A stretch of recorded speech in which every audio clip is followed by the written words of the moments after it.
فقد لبثت فيكم عمرا من قبله أفلا تعقلون فمن أظلم ممن افترى على الله كذبا أو كذب بآياته فمن أظلم ممن افترى على الله كذبا أو كذب بآياته إنه لا يفلح المجرمون ويعبدون من دون الله ما لا يضرهم ولا ينفعهم ويقولون هؤلاء شفعاؤنا عند الله قل تنبئون الله بما لا يعلم في السماوات ولا في الأرض سبحانه وتعالى عما يشركون وما كان الناس إلا أمة واحدة فاختلفوا ولولا كلمة سبقت من ربك لقضي بينهم فيما فيه يختلفون ويقولون لولا أنزل عليه آية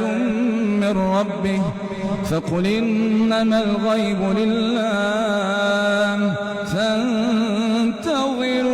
إني معكم من المنتظرين.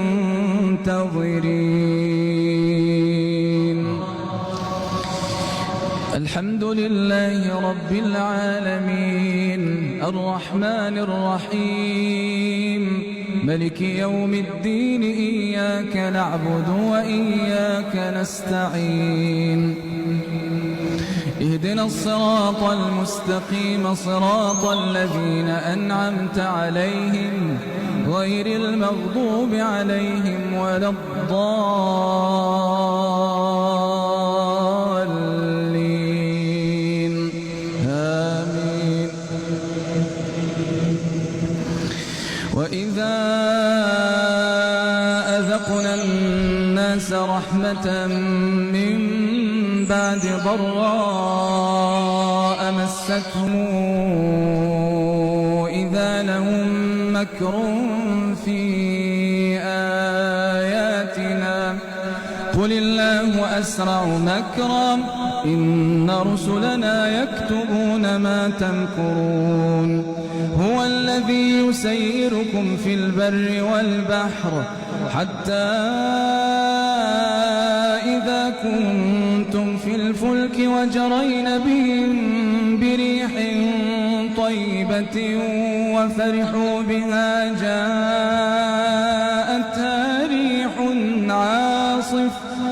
جاءتها ريح عاصف وجاءهم الموج من كل مكان وظنوا أنهم أحيط بهم دعوا الله مخلصين له الدين لئن أنجيتنا لنكونن من الشاكرين دعوا الله مخلصين له الدين لئن أنجيتنا من هذه لنكونن من الشاكرين فلما أنجاهم إذا هم يبغون في الأرض بغير الحق يا أيها الناس إنما بغيكم على